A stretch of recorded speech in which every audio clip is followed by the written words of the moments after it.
Amigos, ¿qué tal? Saludo cordial, bienvenidos al Pulso del Fútbol. Hoy lunes 28 de julio del año 2025. Seguimos pendientes de las explicaciones de la doctora Sandra, que es la juez 44, que está explicando el caso para su sentencia del expresidente Álvaro Uribe. La frase del día: no se tome la vida muy en serio. Nunca saldrás vivo de ella. Elber Hubbard. Don Juan Felipe Cadavid, ¿cómo le ha ido? Muy bien, don César, un saludo para usted, para quienes nos oyen y nos ven en un fin de semana de buen fútbol. Algunos que otra vez sintieron la respiración, como el Independiente Medellín. Sí. Otros que no entraron en crisis, pero vuelve el tema de Gandolfi, si debe o no debe seguir en Atlético Nacional por el empate, tras el empate el viernes frente a Independiente Santa Fe, y muy pendientes de la selección femenina que enfrenta a Argentina. Hombre, usted sabe que leí esta mañana en El País de España, de esta casa, una nota sobre el fracaso de la Copa América femenina. Hoy efectivamente a las 7 de la noche, Colombia jugará frente a Argentina en semifinal. Y algunos que no creyeron en la selección, pues han empezado a creer, porque el equipo, después de un comienzo regular frente a Venezuela 0-0, se metió en la pelea, ganó partidos, empató al final con Brasil y clasificó sin mayores afugias a la semifinal del torneo. Dice la nota del País: fracasó la Copa América femenina. Se hizo solo en 3 estadios de Quito, estadios salvo el de Liga de Quito, menores para la competencia. La boletería salió una semana antes. No hubo promoción. No dejaron calentar en la primera fase en la cancha, calentaban en unos cuarticos adyacentes a los camerinos de los estadios, porque según la organización, como había 2 partidos por día en cada cancha, se dañaba. No tuvo VAR y los estadios sin públicos, lo que lógicamente al ser paralela la Eurocopa femenina, Sí, es que pues marcaba una queda enorme mucho más, diferencia. claro, queda en evidencia. Mire la formación de Colombia Pero hoy. César, ¿y usted qué opina de eso? Yo estoy de acuerdo. No, César. yo estoy de acuerdo. Yo creo que la Conmebol... Mire, hace poco, yo sé que la Federación Colombiana ha hecho un esfuerzo grande en torno al fútbol femenino. Hace poco leí un artículo, una nota que publicaban ellos donde hablaban de una inversión de 38.000 millones de pesos para la liga femenina y el fútbol femenino a nivel de selecciones. Y eso está muy bien. Pero a nivel de Conmebol no hay derecho a que una Copa América no tenga VAR. Pero César, No tenga VAR. César, pero a ver, ¿cuál fue el evento en el que también tuvimos esa discusión, hablamos del tema? ¿Cuál fue el evento de la Copa de Conmebol que no tenía VAR? La suramericana al principio. Sí, creo que es la frase previa, ¿no? Creo que Me sí. parece que la O sea, fase la previa. verdad bien tacañito el tema del VAR en Conmebol, César, y les cabe muchísima responsabilidad y hay que señalar muchos de los errores. Pero César, fíjese que usted en lo que explica el país habla nuevamente del tema acompañamiento. Todo el mundo se llena la boca diciendo o pidiendo o exigiendo que el fútbol femenino se le apoye, se le ayude, se le acompañe, que la empresa privada apoye, que la empresa privada meta su dinero para estar allí. ¿Y la gente? ¿Cuándo va a responder la gente? Además hay un dato que no se puede ignorar y ya hemos hablado aquí del crecimiento y de esa cresta de la ola donde hay que estar en el fútbol femenino, pero hay un dato que es absolutamente contundente. En el 2028 el fútbol femenino va a tener 800 millones de practicantes en el mundo. 800 millones de practicantes en el mundo. Y pasa a ser el 5º deporte más practicado en el planeta Tierra. Entonces, cuando uno tiene una audiencia de ese tamaño, pues le tiene que parar bolas. Y la Conmebol le tendría que parar más bolas al fútbol femenino. Selección Colombia hoy: Caterín Tapia en la portería, Carolina Arias, Daniela Arias, Yorelín Carabalí y Daniela Caracas. Ha hecho faltica Manuela Vanegas en la defensa sin que haya sido mala. Ilana Izquierdo, Lorena Bedoya, que me ha sorprendido, Lacey Santos, siempre en buen nivel, Valerín Loboa, que también ha hecho una presentación importante, Mayra Ramírez, como siempre, jugando un poco más por derecha que por el medio, y Linda Caicedo, que creo Juan Felipe sigue haciendo la gran diferencia. Bueno, Alberto Pardo, desde Fundación Magdalena, nos manda un trabajo muy juicioso. Dice, increíble la cantidad de expulsados que llevamos en el presente semestre de la Liga Betplay. Hasta la fecha, 27 jugadores expulsados en 35 partidos. En el semestre anterior, se expulsaron 190 jugadores, 77 jugadores en 90 partidos. Es decir, un poquito más del doble en 6 veces más de partidos. Los equipos con más expulsados son Medellín y Pereira con 4. Don Julián Alberto Pardo R. nos manda los 27 jugadores expulsados. Y hay otro señor que es Dante Redondo Suárez, que dice que la descomposición social del país se arraigó definitivamente en el fútbol, pregunta él, porque no tiene explicación que en el inicio de un torneo haya 27 expulsiones. No, pero yo sí tengo una explicación, César. Ahora, yo no creo que eso tenga que ver con la situación social del país. No creería. No, yo sí creo que la situación del país influye en muchas cosas en el fútbol, porque al final, pues, tiene mucha relación. En el comportamiento de la gente en otras actividades. Totalmente de acuerdo. Pero César, a ver, yo sí, no creo que sea la única explicación, pero le tengo una explicación. A mí me parece que hay bares muy quisquillosos. Y estamos teniendo una sensibilidad desde el VAR para llamar por todo. Usted me daba el dato, por ejemplo, del Deportivo Independiente Medellín como el equipo con mayores expulsiones. Con Pereira, 4 en total. Sí. Las del Medellín, lo discutimos acá. La expulsión de Londoño. La expulsión... A mí me pareció que fue. A mí me pareció que no. Sí. Pero además... ¿La del Chino Sandoval ayer le pareció que fue o no? La del Chino Sandoval ayer, sí. Sí, la del Chino Sandoval no tiene discusión. Va por detrás, va rápido. La pelota está lejos. Va con fuerza, la pelota está lejos y le pone el guayo en el talón de Aquiles. Pero César, en las que tuvo frente a Envigado, la de Londoño, que usted dice que sí, yo digo que no. Igual, él la sancionó, en línea estaba ahí. Tiene que respetar, el VAR llama y no, venga que revísela. Sí, pero en eso yo creo que usted tiene razón. Hay VARes demasiado quisquillosos. Es quisquilloso y llama por cualquier cosa. Ahora, yo insisto en otra cosa, Juan. En un partido de fútbol hay pisotones, hay llegadas a parte sensible, no con exagerada fuerza, ni con mucha permanencia en esa zona sensible, que no se deberían sancionar. Y son demasiadas. Claro, pero si a usted lo llama el VAR, ¿cierto? Usted ya de entrada como central dice, uy, si estos manes me están llamando es porque allá hay 3 o 4 que piensan que sí es expulsión. Usted ya va condicionado. Si usted ya la vio en jugada... Llámelo, por ejemplo, ayer por la del Chino Sandoval, pero no lo llame para la de Londoño. A ver, no la llame para analicemos de las expulsiones de la fecha de ayer, de la fecha 4 de la Liga. La de Cristian Tobar del América, minuto 71, 2 amarillas. Sí, doble amarilla. Doble amarilla, ahí no hay mucho que hacer. No hay mucho que hacer. La de Brian Sánchez, el jugador del Pasto, al minuto 58, 2 amarillas también. Sí, en 2 amarillas no hay nada que hacer. No hay nada que hacer. A menos que está en proceso de... uno de los cambios que quiere el VAR es que las amarillas se puedan también... puede haber intervención del VAR en las amarillas. Que además yo creo que eso debería ser más pronto que tarde. Sí, totalmente. La de Ewil Murillo de Santa Fe al minuto 85 contra Nacional. O sea, que no la tengo clara. Es que el partido fue el viernes. Sí, no, tampoco la tengo tan clara. Y hay 3 expulsiones en el partido Tolima-Pereira. La de Juan Sebastián Quintero, sí. Pisotón en el talón. Sí. A mí me pareció un poquito drástica. Oiga, ¿sabe? pero lo de Quintero... A mí lo de Quintero, en 15 minutos lo echaron 2 veces. 2 veces. Y lo echaron en el partido anterior en el banco sin jugar. Y aquí 15 minutos y lo echaron récord mundial. Pero sabe que a mí me pareció... Esa creo que se puede discutir. Me pareció demasiado drástica porque no iba con mucha fuerza y el pie estuvo muy poquito en la zona de contacto, que es un atenuante me parece a mí.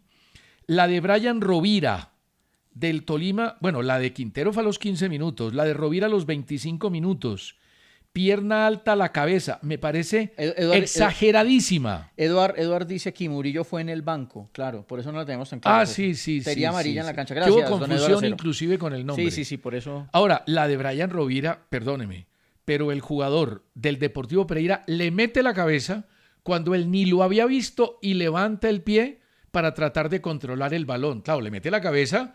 Y se ve una cosa espantosa, para mí fue exagerada. Y la de Juan David Ríos, ¿Y esa fue con 2 amarillas. ¿Te acuerdas si fue con VAR esa de Rovira? Creo que no, porque es que como la cabeza y el pie alto se ven tan exagerados. Ya. el VAR no intervino. Y en la de Juan David Ríos tampoco, 2 amarillas. Pero cuando echan a Juan David Ríos, pues uno no se sorprende. Pero estoy de acuerdo con usted. Son bastante quisquillosos. Para mí, por ahí pasa la cosa. Y lo hablé con un dirigente del fútbol colombiano. Le dije al dirigente, le dije, mire, ustedes muchas veces hablan y se quejan del tema arbitral solo del central. Ojo con el tema VAR. Ojo con el tema VAR, porque hay unos que tienen ese dedito para llamar al central, pero ahí listo ya preparadito para hacerlo, y por ahí también se pueden cometer errores. Bueno, estamos pendientes del anuncio oficial que ya se concretó para que Luis Díaz sea jugador del Bayern Múnich. La negociación es así, el jugador ha sido regresado de Hong Kong, donde el equipo jugó y no lo tuvo en cuenta. El técnico Slot dijo, claro, no lo vamos ahí, a tener en cuenta por ahora. Claro, Slot, que no lo tuvo en cuenta para el partido frente al Milan, dijo, no lo tenemos en cuenta por la especulación sobre su futuro. Ahí dejó la puerta completamente abierta para estaba lo que negociado. César, a mí esa me parece que era una novela que se estaba alargando, pues porque no es sencillo hacer una negociación con los números que usted los tiene claros para un jugador como Lucho Díaz. Pero lo que sí estaba clarito y la historia iba a terminar en que Lucho Díaz iba a jugar en el Bayern Múnich. Sí, eso estaba claro y lo desde que habló diciendo hace rato. Desde que habló Company con él, eso ya estaba listo. Y además el tema del Liverpool se había complicado. Y se había complicado más allá del tema de Jota y de lo que pasó por no haber asistido al funeral. Sí, no le echen la culpa a eso. No, porque era prácticamente imposible renovarlo bajo la estructura financiera del Liverpool. El jugador se ganaba 3,5 millones, tenía todo el derecho del mundo a pedir un aumento porque el jugador había sobrepasado las expectativas en cuanto al rendimiento. La primera vez le ofrecieron 5 millones, dijo que no. La segunda vez le ofrecieron un poco más, dijo que no. La intención del Liverpool fue retenerlo, pero ya había una diferencia demasiado grande y más cuando aparece el Bayern Múnich sin haber arreglado el negocio, ofreciéndole, después de la conversación con Company, el director técnico, 14 millones por temporada. Entonces, el negocio de Díaz es así. Esta es información del diario Bild de Alemania, que es el que ha llevado prácticamente a presente toda la negociación. Pero déjame decir una cosa sobre lo de Diogo Jota. Sí, señor. Porque, claro, dentro de las razones que muchos están dando, dicen que lo de Diogo Jota pudo haber acelerado la salida de Lucho Díaz. Mire, lo de Diogo Jota, que estuvo mal de parte de Lucho, que tuvo o debió darle un manejo distinto, diferente, de parte de Lucho y sobre todo de su entorno, puede haber dañado su relación con algunos, pocos, muchos, no sé, hinchas del Liverpool que se hayan molestado. Aquí en Colombia tuvo demasiada repercusión y yo se lo conté a usted, César, que la repercusión era más acá que en Inglaterra. Pero en Inglaterra se volvió complicada entre un sector de esos recalcitrantes hinchas del Liverpool. Pero la prensa no le dio ese... Sí, no. Y Lucho, por lo que sé, ofreció excusas al club y el club dijo no hay ningún problema y entendieron y no pasó nada. Este es un tema que viene desde hace mucho tiempo. Este es un tema que desde allá y desde acá se vino hablando. Él se sentía mal pago y estaba mal pago, César. Que eso fue lo que firmó. Bien, pero es que él dio más de eso y él ve cómo otros llegaban, les pagaban más, les mejoraban y él nada. Estaba en todo su derecho Ahora, a salir a mirar. Si no lo venden, le toca seguir jugando por lo mismo o por la mejora que proponía el Liverpool. ¿Era en Japón? En Hong Kong. ¿Estaba en Hong Kong? Sí, estaba en Hong Kong. Además, Lucho nunca puso problema, nunca amenazó, nunca forzó la situación como lo hizo Keylor Navas, por ejemplo. Antes... no, me dicen que estaban en Tokio, no en Hong Kong. Bueno, en Hong Kong fue el partido contra el Milán. Ok, pero están en Tokio, entrenan en Tokio. Sí, bueno, están cerquitica ahí nomás, eso es... sí, César, o sea, él no entró en rebeldía, él no dijo, no, yo no... No, él siguió cumpliendo. Él dejó que su empresario manejara el tema, algunos dicen que lo manejó mal, que no lo manejó bien, en fin, lo cierto es que ya la operación se concretó, y se concretó en los siguientes términos. A ver. Le paga fijo el Bayern Múnich al Liverpool 67.5 millones de euros. Y hay 7.5 millones en bonos que no son extraordinariamente difíciles de cumplir. O sea, que podemos hablar por una operación que costará 75 millones y que acerca esa cifra a lo que pretendía el Liverpool de 80 millones de euros. Con los 14 millones, Luis Díaz pasa a ser el 9º mejor pagado del Bayern Múnich. ¿Usted sabe que si hay un equipo que paga bien en el mundo es el Bayern Múnich? Mire el dato. Me imagino. Harry Kane.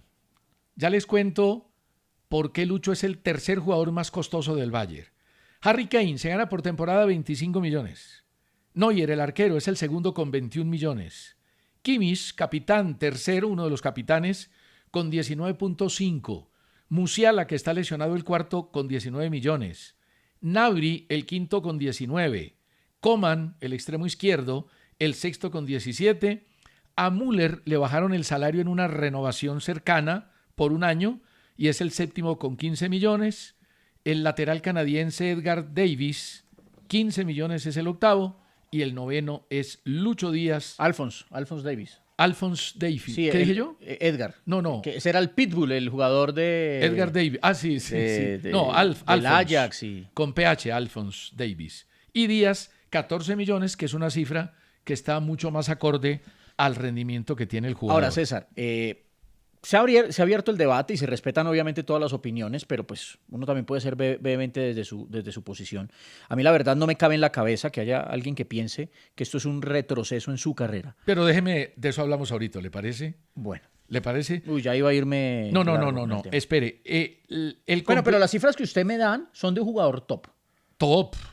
Pero top. las cifras del negocio entre clubes y las cifras de su sueldo. Del sueldo. O sea, es un jugador top. Es el tercer jugador en la historia del Bayern Múnich. El primero, Harry Kane, al Tottenham, 95 millones.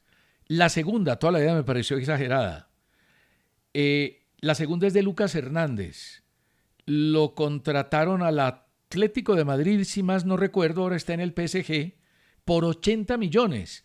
Lucas Hernández es fundamentalmente marcador de punta y esa fue la cifra más alta pagada en toda la historia por un lateral. Y la tercera es la de Lucho Díaz por 75 millones. La cuarta es de Ligt, el zaguero central. Por él pagaron un total de 67 millones de euros. La quinta, Michael Olise del Crystal Palace, 53 millones. La sexta, Joao Paliña al Fulham por 51 millones. Y la séptima, la de Min Jae Kim, 50 millones al Napoli. O sea que, pues yo creo que ahí queda el tema totalmente planteado, que es una contratación top en el fútbol de Alemania. Para cerrar eso, cuando se habla de top no solamente es para aplaudir, sentirse orgulloso, todo lo que trae positivo para Lucho Díaz. Eso también trae una responsabilidad, César. Porque una cosa fue cuando llegó al Porto o al mismo Liverpool. Al Liverpool llegó con modestia. No, y al Porto más. Sí, mucho más porque llegaba de Colombia. Pero cuando llega al Liverpool, pues como que todo el mundo a ver si va a ser capaz, viene el Porto, tal.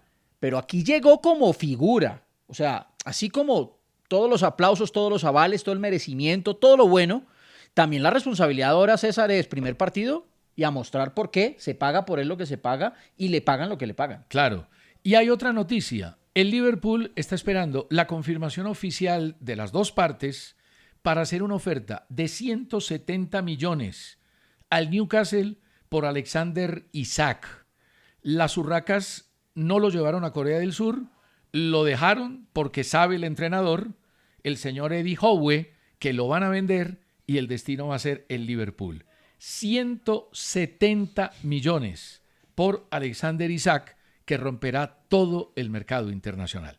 Ya les vamos a contar si fue un retroceso o un avance en la carrera de Luis Díaz y cuánto se ganará el Junior de Barranquilla.